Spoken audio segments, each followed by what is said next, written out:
కుంభమేళా అని చెప్పేసి ఇప్పుడు మీరంటే ఇక్కడ ఉన్నారు. కుంభమేళా ఇప్పుడు ఉందని డేట్ అనౌన్స్‌మెంట్ అయిందని చెప్పేసి మామూలుగా మీరు సోషల్ మీడియానో లేకుంటే ఎలాగోలో మీకు తెలిసింది. తెలుసు. అక్కడున్న వాళ్ళకి ఎలా తెలుస్తుంది? అది ఆటోమేటిక్‌గా తెలిసిపోతది. దేవుడి శక్తిగా సృష్టిలో ఏం నడుస్తుందనో వాళ్ళకి తెలుస్తది అన్నీ. హ్మ్. ఒక మనిషి సిద్ధపురుష ఒక సంత మహాత్మ అయిపోయిన తర్వాత ఆయన దగ్గర శక్తి అనేది అంత యాక్టివేట్ ఉంటుంది. ఆయనకి తెలిసేది అవసరం లేదు. ఆయన కూర్చున్న ప్లేస్‌లో సృష్టిలో ఏం నడుస్తుందో అది అన్నీ అప్డేట్ అయితేనే ఉంటుంది. మనిషికి ఏం కావాలి? మీడియా ఛానల్ కావాలి. వాళ్ళకి దేవుడి ఛానల్ ఉంటుంది. కళ్ళు బంద్ చేసి ధ్యానం చేస్తే ఏందనేది వాళ్ళకి మొత్తం తెలిసిపోతుంది.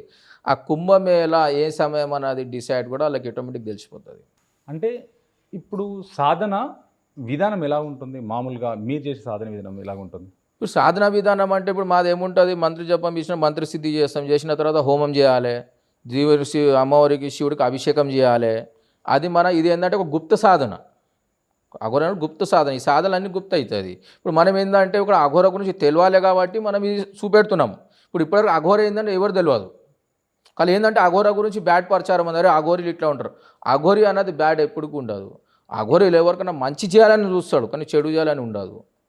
నేను కొంతమంది దగ్గర విన్నాను. అఘోరలు ఊర్లోకి పిలిచి గుప్త నిధులు తీయడము, లేకుంటే గుప్త నిధుల దగ్గరికి వెళ్ళడము, లేకుంటే ఒక బ బంధన, మణిబంధన చేయడము, ఇవన్నీ చేసి గుప్త నిధులు తీస్తున్నారు అని చెప్పేసి కొన్ని వాదనలు వినిపిస్తున్నాయి. ఇలాంటివి చేస్తారా అఘోరలు అసలు? ఇప్పుడు నేను ఒకటి చెప్పేది ఏంటంటే అఘోరాలు చేస్తాను కాదు, అఘోరాలు చేయాలంటే ఏమైనా చేయొచ్చు.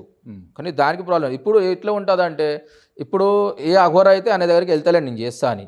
వీళ్ళు అక్కడ ఏం చేస్తారు? వెళ్ళేసి వానికి ఏం చెప్తాడు? ఒక్కడు కాదు 10 ఉల్టా పల్టా చెప్పి తీసుకొస్తాడు ఆయనకి. తీసుకొచ్చిన తర్వాత ఆయన చూసిన అక్కడ ఏముండదు, ఆయన వెళ్ళిపోతాడు. యాక్చువల్లీ ఇది అఘోరాకి దీని గురించి అఘోరాకి సంబంధమే లేదు. అఘోర ప్లేస్లోనే ఉంటాడు. ఇప్పుడు ఎన్నో మందులు ఉన్నారు. ఇప్పుడు అందరు ఏమనుకుంటారు? షార్ట్ టైంలో కోటీశ్వర్ కావాలనుకుంటారు. అది జరగదు. అది ఎందుకంటే ఒక భూమి అంటే భూమి అన్నప్పుడు ఇది ఒక తల్లి. ఇప్పుడు తల్లి కడుపు కట్ చేసి మీరు తీసుకోవాలంటే అంత శక్తి ఎవరికి లేదు. ఆ దేవుడు ఆ తల్లి ఇవ్వాలనుకుంటే మీకు ఏదైనా ఇస్తుంది. ఇప్పుడు ఎన్నో మందిలు ఏమనుకుంటారు? ఇప్పుడు వాళ్ళు కూడా అనుకోరు. వాళ్ళకి ఎవరో వచ్చి ఇట్లా తెలియకుండా ఏం చేస్తారో ఒక ఆశ పెట్టి వెళ్ళిపోతాడు. అరే నీకు ఇట్లా ఉంది బాబు, నువ్వు తీసుకో, నువ్వు కోటీశ్వర్ అయిపోతావు రాత్రి. అదంటే మనిషికి ఎట్లా ఉంటుంది? ఆశ అనేది ఆశ నిరాశ. మనిషి చచ్చిపోయినా కూడా రేపు చస్తాడంటే కూడా నాకు ఆశ ఉంటుంది, నాకు ఇంకేమైనా దొరికితే మంచిది అన్నట్టు. కాబట్టి మనుషులు ఏం చేస్తారు? ఆశలు ఆగమవుతారు. కాబట్టి నేనైతే ఓపెన్ చెప్తా, ఎవరికన్నా దాని వెనక తిరుగుడు వేస్ట్. లైఫ్ ఆగం చేసుకోకూరి. ఏదైనా ఉన్నా కష్టపడి ముంగట వేయాలండి. కానీ నేను షార్ట్ టైంలో కోటీశ్వర్ కావాలంటే అది వేస్ట్. మీకేమైనా దొరకాలి అనుకుంటే ఆ దేవుడు ఆశీర్వాదం ఉంటే దేవుడు నీళ్ళలో కూడా మీకు ఏమైనా ఇస్తాడు.